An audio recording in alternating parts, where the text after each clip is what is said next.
அனைத்து தமிழ் மக்களுக்கும் கணேஷின் பணிவான வணக்கம். வாங்க ஃப்ரெண்ட்ஸ், மார்க்கெட் பற்றி டிஸ்கஸ் பண்ணலாம். இன்னைக்கு மறுபடியும் ஒரு செல்லிங் அப்படின்னு சொல்லலாம். இதுக்கு முன்னாடி மார்ச் 24th and 25th இந்த 2 நாள் மட்டும்தான் நமக்கு கொஞ்சம் ஒரு பாசிட்டிவ் மூமெண்ட் கொடுத்துருந்தது. அது எதனால அப்படின்னா, இந்த ஈரான் பேச்சுவார்த்தைக்கு நாங்கள் ரெடியாக இருக்கோம் அப்படிங்கிற ஒரு நியூஸ் கொடுத்தனால நமக்கு ஒரு 2 நாள் நல்ல ஒரு பாசிட்டிவ். இன்னைக்கு பார்த்தீங்க அப்படின்னா மறுபடியும் ஒரு செல்லிங் ப்ரெஷர்ல க்ளோஸ் ஆகிட்டு இருக்கு. அதாவது செல்லிங் ப்ரெஷர்ல போயிட்டு இருக்கு. ஸோ இன்னும் மார்க்கெட் க்ளோஸ் ஆகிறதுக்கு இன்னும் கொஞ்சம் நேரம் இருக்கு. ஸோ பேங்க் நிஃப்டி ஒரு 1400 பாயிண்ட்ஸ், சென்செக்ஸ் ஒரு 1500 பாயிண்ட்ஸ், நிஃப்டி ஒரு 476, ஃபின் நிஃப்டி எல்லாமே ஒரு நெகட்டிவ் சைடு இன்னைக்கு பர்ஃபார்மன்ஸ் பண்ணியிருக்குன்னு சொல்லலாம். அதுக்கு மெயின் ரீசன் பணத்தோட வேல்யூ ரொம்ப வீக் ஆகிட்டே போகுது. அதாவது இதுக்கு முன்னாடி எல்லாம் 93.80 நமக்கு ஒரு ருப்பி லோ அப்படின்னு சொல்லி பார்த்துருந்தோம். பட் இன்னைக்கு பார்த்தீங்க அப்படின்னா 94.84 வரைக்கும் நமக்கு ரீச் ஆயிடுச்சு. காலையில கூட கொஞ்சம் 94 சம்திங்ல தான் இருந்தது.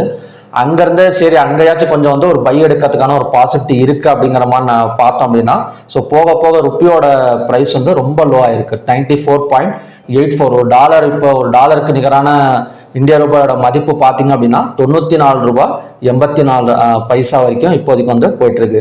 இது ஒரு 95 வந்தது அப்படின்னா கண்டிப்பா மறுபடியும் கொஞ்சம் கிராஷ் ஆகக்கூடிய சான்சஸ் இருக்கு. அது மட்டும் இல்லாமல் இந்தியா விக்ஸும் ஒரு செல்லிங் சைட் சப்போர்ட் தான். அதாவது மார்னிங்லேயே இது தெரிஞ்சதா அப்படின்னு கேட்டிங்கன்னா, மார்னிங்ல கொஞ்சம் ஈக்குவலாக தான் இருந்தது. பட் டைம் ஆக ஆக பார்த்தீங்க அப்படின்னா இப்போ இந்தியா விக்ஸ் எல்லாம் மார்னிங்ல லோவே பார்த்தீங்கன்னா 23.38 தான். ஸோ அங்கிருந்து ஒரு 3 பாயிண்ட்ஸ் மேலே வந்திருக்கு, ஒரு 9% மேலே வந்திருக்கு அப்படிங்கிற மாதிரி சொல்லலாம். ஓகேங்களா? ஸோ நிஃப்டி நமக்கு கிட்டத்தட்ட 22,823 வரைக்கும் கீழே இறங்கிட்டு இருக்கு. இதுக்கு நடுவில் ஒரு சில நல்ல நியூஸும் வந்தது. என்ன அப்படின்னா, இந்த மாதிரி பெட்ரோல் டீசலுக்கான எக்ஸைஸ் டியூட்டி ஒரு 10% பக்கம் குறைச்சிருக்கிறோம் அப்படிங்கிற மாதிரி கவர்மெண்ட் சைட்ல இருந்து நியூஸ் வந்தது. ஸோ இதன் மூலியமா இது ஒரு என்ன சொல்றதுன்னா ஒரு பாசிட்டிவ் நியூஸ் தான். எந்த செக்டாருக்கு பாசிட்டிவ் நியூஸா அமைஞ்சது அப்படின்னா, ONGC oil and natural gas கார்பரேஷனுக்கு மட்டும்தான் பாசிட்டிவ் நியூஸா அமைஞ்சு அது மட்டும்தான் பார்த்தீங்க அப்படின்னா ஒரு 4.5% பக்கம் இன்க்ரீஸ் ஆயிருக்கு. ஸோ ஓவராலா இப்போதைக்கு இருக்கிற ஒரு பெரிய பிரச்சனை என்னன்னா, லாக்டவுன் இருக்குமா இல்லையா? ஏன்னா நிறைய இப்போ அது ரியூமர்ஸான்னு தெரியல, இல்லை உண்மையான்னு தெரியல, எல்லாமே பரவிட்டு இருக்கு. கூடிய சீக்கிரம், அதாவது ஒரு ஏப்ரல் மந்த் எண்ட்லயோ இல்லை மே மந்த்லயோ பார்த்தீங்க அப்படின்னா ஒரு லாக்டவுன் போறதுக்கான ஒரு பாசிபிலிட்டி இருக்கு அப்படிங்கிற மாதிரி இப்போ நியூஸ் ஸ்ப்ரெட் ஆயிட்டு இருக்கு. ஸோ இந்த நியூஸை பத்தி ஆயில் மினிஸ்டர் ஹர்தீப் புரி அவர் என்ன சொல்றாரு அப்படின்னா, ஸோ நமக்கு அடுத்த 60 நாளைக்கு தேவையான நம்ம கிட்ட பெட்ரோல் டீசல் எல்லாம் நம்ம கிட்ட இருக்கு.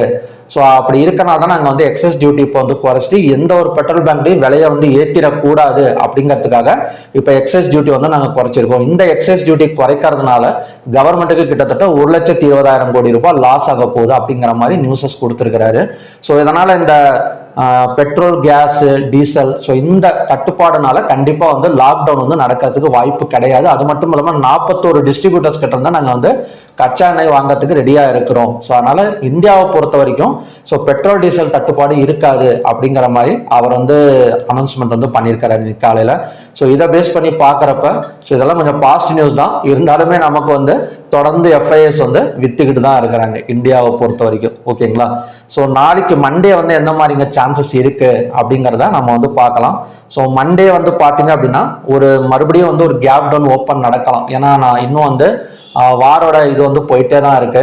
ஸோ தெளிவான ஒரு பதில்கள் 2 சைடு கிடையாது. ட்ரம்ப் எல்லாம் ஓகேங்கிறாரு, இந்த பக்கம் வேணாங்கிறாங்க. ஓகேங்களா? ஸோ இப்போதைக்கு ஒரு செல்லிங் ப்ரெஷர்ல இருக்கு.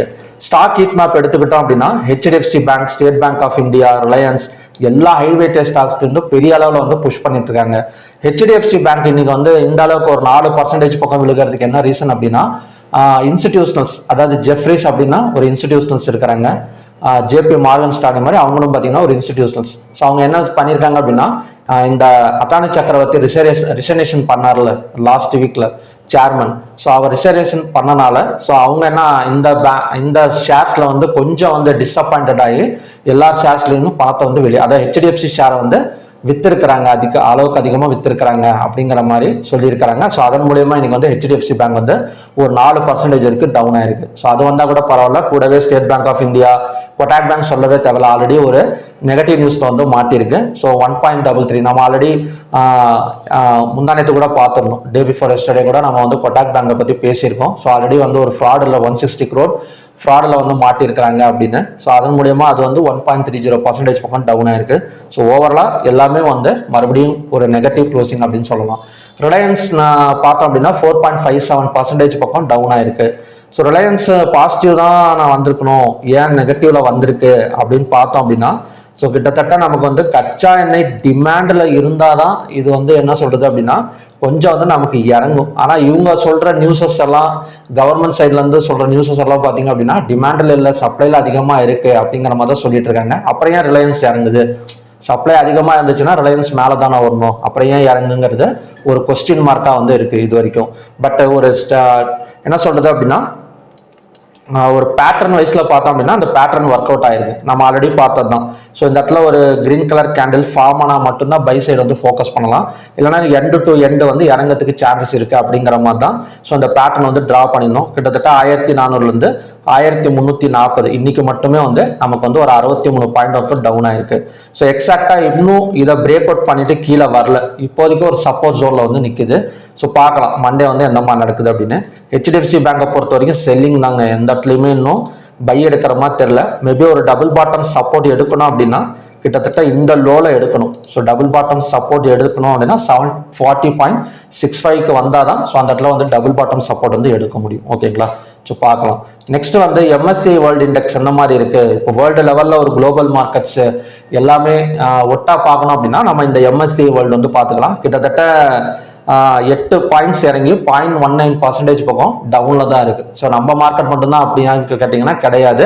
வேர்ல்டு லெவல் மார்க்கெட்லயும் நமக்கு வந்து கிட்டத்தட்ட 0.19% பக்கம் டவுன்ல தான் இப்போதைக்கு வந்து போயிட்டு இருக்கு. ஓகேங்களா? ஸோ நெக்ஸ்ட் வந்து ஓப்பன் இன்ட்ரெஸ்ட் டேட்டா பார்த்துடலாம். ஓப்பன் இன்ட்ரெஸ்ட்டை பொறுத்த வரைக்கும் காலையில கொஞ்சம் வந்து நார்மலா இருந்தது. நான் சொன்னல இந்த ருப்பியும் இந்த இந்தியா விக்ஸும் பார்த்தீங்கன்னா டைம் ஆகுது, காலையிலே ஒரு கிளியர் ஐடியா வந்து கொடுக்கல, ஏதாவது கண்டிப்பாக வந்து செல்லிங் தான் போகும் அப்படிங்கிற ஒரு கிளியர் ஐடியா தராம ஸோ டைம் ஆக தான் நமக்கு வந்து ருப்பி லோ ஆகிட்டே வந்திருக்கு. இந்தியா விக்ஸும் பார்த்தீங்கன்னா கிட்டத்தட்ட 9%க்கு மேலே வந்திருக்கு. காலையில் கொஞ்சம் நார்மலாக இருந்தாலும் பட் முடிகிற டைம்ல வந்து கால் ஆப்ஷனை செல் பண்ணி புட் ஆப்ஷனை பை பண்ணியிருக்கிற மாதிரி க்ளோசிங் வந்து வச்சிருக்காங்க. நெக்ஸ்ட் NSEல பார்த்தோம் அப்படின்னா 3332 ஸ்டாக்ஸ் வந்து ட்ரேட் ஆயிருக்கு. அதில் அட்வான்ஸ் வந்து 454, டிக்ளைன்ஸ் வந்து 2814, அன்சேஞ்ச் வந்து 64. கிட்டத்தட்ட பாசிட்டிவா கம்பேர் பண்றதோட நெகட்டிவ் வந்து நமக்கு வந்து அதிகமா இருக்கு. 52 வீக் ஹைல வந்து 15 ஸ்டாக்ஸும் 52 வீக் லோல வந்து 615 ஸ்டாக்ஸும் இருக்கு. ஸோ இது வந்து அளவுக்கு அதிகமா இருக்கு. 52 வீக் ஹைல வந்து பெரிய அளவில் கொண்டு போகல, ஸ்மால் கேப் ஸ்டாக்ஸை மட்டும் தான் எடுத்துட்டு போயிருக்காங்க. ஸோ மற்றபடி அகைன் வந்து 52 வீக் லோல வந்து 615 ஸ்டாக்ஸ் இருக்கு. ஸோ லாஸ்ட் வீக் எல்லாம் 923 இருந்தது. ஸோ அதுல இருந்து கொஞ்சம் ரெக்கவரி ஆகிட்டே வந்ததுன்னு பார்த்தோம் அப்படின்னா இன்னைக்கு மறுபடியும் ஒரு 615 ஸ்டாக்ஸ் வந்து டவுன்ல கொடுத்துருக்காங்க. So upper circle 34, lower circle 183. So sector wise closing பார்த்தீங்க அப்படின்னா எல்லாமே ஒரு 1.5% 2%க்கு மேல பணத்தை வந்து வெளியே எடுத்திருக்காங்க ருப்பி லோனால. நெக்ஸ்ட் வந்து நமக்கு வந்து பாத்தீங்க அப்படின்னா ஹைவேட்டே ஸ்டாக்ஸ்ல 2 ஸ்டாக்ஸ் மட்டும் தான் தப்பிச்சிருக்கு. ஒன்னு வந்து TCS, இன்னொன்று வந்து சன் ஃபார்மா. இந்த 2 மட்டும் தான் நமக்கு வந்து கொஞ்சம் தப்பிச்சிருக்கு, பெரிய அளவுலாம் தப்பிக்கல, பார்க்கறது கொஞ்சம் கிரீன் மாதிரி அந்த அளவுக்கு தான் தப்பிச்சிருக்கு. மற்றபடி HDFC, State Bank of India, ICICI, Reliance, Maruti எல்லாத்துலயுமே பாத்தீங்க அப்படின்னா பெரிய அளவில் வந்து பணத்தை வந்து வெளியே எடுத்திருக்காங்க. ஸோ வேர்ல்டு லெவல்ல நமக்கு வந்து ப்ராப்ளம் இருந்தா கூட இந்தியாவில் ஏன் இந்த அளவுக்கு அதிகமாக வித்துட்டு இருக்கிறாங்க அப்படிங்கிறது இன்னும் கொஞ்சம் கொஸ்டின் மார்க்காக தான் இருக்கு. நம்ம ஆல்ரெடி பார்த்துருக்கோம். ஸோ ஸ்டாக்ஸ் எடுத்து நம்ம வந்து க்ரூட் ஆயில்ல போடுவாங்க, ஓகே, அது ஓகே. பட் இந்த அளவுக்கு இந்தியா மேல பெரிய அளவில் புஷ் பண்ணி பணத்தை வெளியெடுக்கிறதுக்கு வேற ஏதாவது ஒரு ரீசன் இருக்குன்னு நினைக்கிறேன். பார்க்கலாம் ஒரு 2 நாள் ஏதாவது நியூஸஸ் வருதா அப்படின்னு. டாப் கெய்னர்ஸ் எடுத்துக்கிட்டோம் அப்படின்னா ONGC, விப்ரோ, கோல் இந்தியா, TCS, பவர் கிரிட் இதெல்லாம் பார்த்தீங்கன்னா டாப் கெய்னர்ஸ். ஸோ இந்த நியூஸ் மூலயமா ONGCயோட ஷேர் வந்து ஏறி இருக்கு அப்படிங்கிற மாதிரி சொல்லலாம். இந்த எக்ஸஸ் டியூட்டி குறைச்சிருக்கனால ONGCயோட ஷேர்ஸ் வந்து ஏறி இருக்கு. ஸோ பெட்ரோல் டீசல் விலையை ஏற்றிடக்கூடாது. இப்போ மற்ற கண்ட்ரீஸ்லாம் பார்த்தீங்கன்னா 28%, 30% எல்லாம் ஏற்றி இருக்கிறாங்க. இந்த பிரச்சனைனால நம்ம நாட்டில் வந்து ஏற்றிடக்கூடாது. இப்போ ஆல்ரெடி நயரா அப்படிங்கிற ஒரு கம்பெனி இருக்கு. ஸோ அவங்களாம் என்ன பண்ணிருக்காங்க, 3 ரூபாய் 4 ரூபாய் அந்த மாதிரி ஏற்றிருக்கிறாங்க. ஸோ அதை மேற்கொண்டு ஏற்றிடக்கூடாது அப்படிங்கிறத எக்ஸஸ் டியூட்டி குறைச்சிருக்கிறாங்க. இதன் மூலயமா பெட்ரோல் அண்ட் டீசல் விலை இன்னும் கொஞ்சம் குறையறதுக்கு சான்சஸ் இருக்கு. ஸோ அப்படி இருக்கனால யாருமே பேனிக் ஆக வேணாம் அப்படிங்கிற மாதிரி நியூஸஸ் வந்து வந்துட்டு இருக்கு. டாப் லூசர்ஸ்னு பார்த்தோம் அப்படின்னா Shriram finance, TMPV, Reliance, Bajaj finance, IndiGo இதெல்லாம் பார்த்தீங்கன்னா டாப் லூசர்ஸுக்கான ஸ்டாக்ஸ். ஓகே, நெக்ஸ்ட் மண்டே எப்படிங்க இருக்கும் அப்படின்னா இப்போ நான் வந்து சப்போர்ட் வந்து எதுவுமே ட்ரா பண்ணலை ஓகேங்களா. சப்போர்ட் வந்து டபுள் பாட்டம் சப்போர்ட் எடுக்குமான்னு நமக்கு வந்து தெரியல. ஏன்னா எப்பெல்லாம் நமக்கு வந்து ஒரு 3 கேண்டல் 2 கேண்டல் எல்லாம் ஒன் டே கேண்டல் கிரீன் கொடுத்து ரெட் கலர் விழுகுதோ அந்த இடத்துலலாம் பார்த்தீங்கன்னா மறுபடியும் புஷ் பண்ணி ஒரு கேப் டவுன் தான் நடந்துட்டு இருக்கு. இந்த இடம் பார்த்தீங்கன்னா தெரியும். இப்போ நிஃப்டி எடுத்துக்கலாம் ஃபர்ஸ்ட். இப்போ நிஃப்டிலலாம் பார்த்தீங்கன்னா இந்த ஜோன் எப்பெல்லாம் நமக்கு வந்து 2 கேண்டல் தான் அதிகபட்சமாக, இந்த இடத்துல மட்டும்தான் 3 கேண்டல் கொடுத்துருக்கு. ஸோ மறுபடியும் 2 கேண்டல் எடுத்துட்டு நமக்கு வந்து ரெட் கலர் கேண்டல் தான் ஃபார்ம் ஆயிருக்கு. ஸோ ஒரு கேப் டவுன் விழுந்தால் மறுபடியும் பார்த்தீங்கன்னா இந்த லோ, அதாவது 22, அதாவது இந்த லோ 22,500 வரைக்கும் மறுபடியும் வரதுக்கான சான்சஸ் இருக்கு. ரெசிஸ்டன்ஸ் நமக்கு வேணும். ஒரு ஃபிளாட் மார்க்கெட் ஓப்பனிங் எல்லாம் நடந்தது அப்படின்னா அடுத்த ரெசிஸ்டன்ஸ் என்ன அப்படின்னா இன்னைக்கான ஹை தான். பேங்க் நிஃப்டியா இருக்கட்டும், நிஃப்டி, ஃபின் நிஃப்டி எல்லாமே வந்து இதுக்கு முன்னாடி லோ வந்து நமக்கு வந்து மார்ச் 23 இப்போ ஃபின் நிஃப்டி எல்லாம் எடுத்துக்கிட்டோம் அப்படின்னா மார்ச் 23 லோ வந்து 23,895. ஒரு கேப் டவுன் விழுந்தா மறுபடியும் 23,895 வரைக்கும் இறங்கிறதுக்கு சான்சஸ் வந்து இருக்கு. எங்க பாசிட்டிவ் நியூஸ் ஏதாவது வந்துடாதா சீஸ் ஃபயர் நியூஸ் அப்படின்னா, ஸோ ட்ரம்ப் பேசுறதெல்லாம் பார்த்தீங்க அப்படின்னா டெய்லி ஒவ்வொன்று தான் பேசிட்டு இருக்கிறாரு. பட் அவங்க சைட்ல இருந்து எதுவுமே வந்து ஒரு பெரிய அளவில் வந்து இது கிடையாது. இன்னைக்கு காலையில கூட ஒரு 10 கப்பலை வந்து அவங்க அனுப்புவாங்க அப்படிங்கிற மாதிரி எல்லாம் நியூஸ் சொல்லி இருக்கிறாரு. பார்க்கலாம் எந்த மாதிரி வந்து நடக்குது அப்படின்னு ஓகேங்களா. ஸோ இப்போ ட்ரம்ப் சொன்னது திடீர்னு அன்னைக்கு ஒரு நாள் சொன்னாரு, நமக்கு வந்து ஒரு பெரிய பாசிட்டிவ் நியூஸா கிரியேட் ஆனது. ஸோ அதுக்கப்புறம் பார்த்தீங்கன்னா ஒரு 3 மணி நேரத்துக்கு ஒரு தடவை ஏதோ வாயில வந்ததை அடிச்சு விட்டுக்கிட்டே இருக்கிறாரு ஓகேங்களா. அதனால அதை வச்சு எந்த ஒரு டிசிஷனுமே இப்போதைக்கு வந்து எடுக்க முடியல. மேபி இப்போ இருக்கிற செல்லிங் ப்ரெஷர்ல ஒரு கேப் டவுன் அதுக்கு அந்த மீறி கொஞ்சம் இறங்குது அப்படின்னா மார்ச் 23 லோ 23,895 வரைக்கும் இறங்குறதுக்கு சான்சஸ் இருக்கு. ஸோ மிட் கேப் நிஃப்டியோட லோ வந்து பார்த்தீங்க ரெசிஸ்டன்ஸ் வந்து இன்னைக்கான ஹை தான் 12,710. லோ வந்து பார்த்தீங்க அப்படின்னா 12,139 வரைக்கும் பாசிபிலிட்டிஸ் இருக்கு. இப்போ சென்செக்ஸ் இன்னைக்கான ஹை வந்து நமக்கு வந்து 74,904 ரெசிஸ்டன்ஸ் ஜோன். ஒரு கேப் டவுன் விழுந்தது அப்படின்னா மேபி ஒரு 72,558 வரைக்கும் இறங்கிறதுக்கு பாசிபிலிட்டிஸ் வந்து இருக்கு. ஸோ ஓகே ஃப்ரெண்ட்ஸ், இதுதான் பார்த்தீங்கன்னா நமக்கு மண்டேக்கான கண்டிஷன்ஸ். ஃபிளாட் மார்க்கெட் ஓப்பனிங் நடந்தது அப்படின்னா இன்னைக்கான ஹை ரெசிஸ்டன்ஸ், இல்லை ஒரு கேப் டவுன்ல ஓப்பன் ஆனது அப்படின்னா மார்ச் 23 லோ வரைக்கும் வரும். அதையும் பிரேக் அவுட் எடுக்குமாங்கிறத நமக்கு மண்டே தான் தெரியும் ஓகேங்களா. நெக்ஸ்ட் வந்து க்ரூட் ஆயில் பார்க்கலாம்.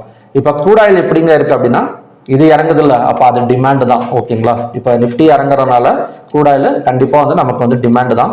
ஸோ க்ரூட் ஆயில் இப்போதைக்கு வந்து காலையிலேயே ஒரு சப்போர்ட் வந்து பார்த்துடணும் 8,839. ஸோ எக்ஸாக்டாக 8,839 டச் பண்ணிட்டு நமக்கு மேலே தான் வந்துட்டு இருக்கு. இதோட ரெசிஸ்டன்ஸ் மட்டும் தான் அன்பிரடிக்டபுளாக இருக்கு ஓகேங்களா. இப்போதைக்கு ரெசிஸ்டன்ஸ் எதுவுமே ட்ரா பண்ணலை.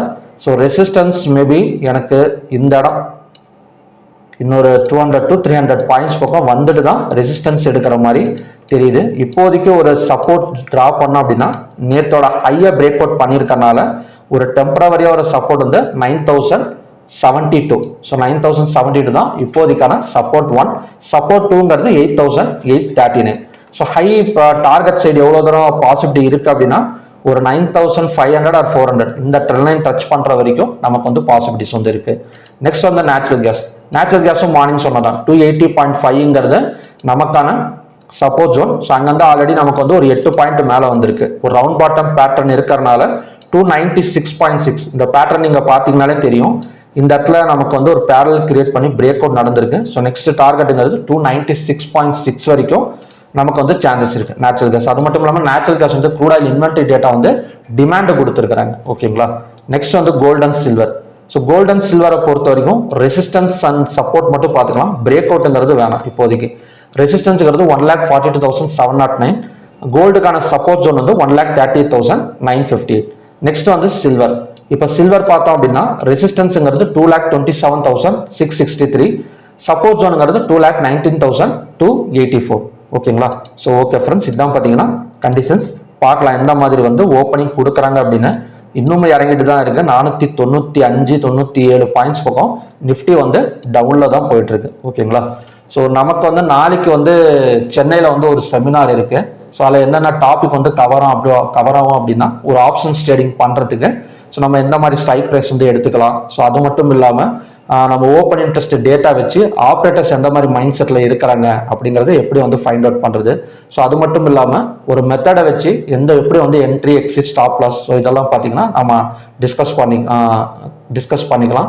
அது மட்டும் இல்லாமல் money management, risk management, average management, ஒரு ஆப்ஷன்ஸ் ட்ரேடிங் பண்ணுறதுக்கு நமக்கு என்னென்ன தேவை அது அப்படிங்கிறத ஸோ எல்லாமே பார்த்தீங்க அப்படின்னா நாளைக்கு அந்த ஒன் டே செமினாரில் நான் வந்து கண்டக்ட் பண்ண போகிறேன் சென்னையில். ஸோ உங்களுக்கு இன்ட்ரெஸ்டட் இருந்தது அப்படின்னா ஸோ ஸ்க்ரீனில் தெரிகிற இந்த நம்பருக்கு மெசேஜ் பண்ணி ஸோ நீங்கள் வந்து டீட்டெயில்ஸ் கேட்டு தெரிஞ்சு ஜாயின் பண்ணிக்கலாம். ஓகேங்களா.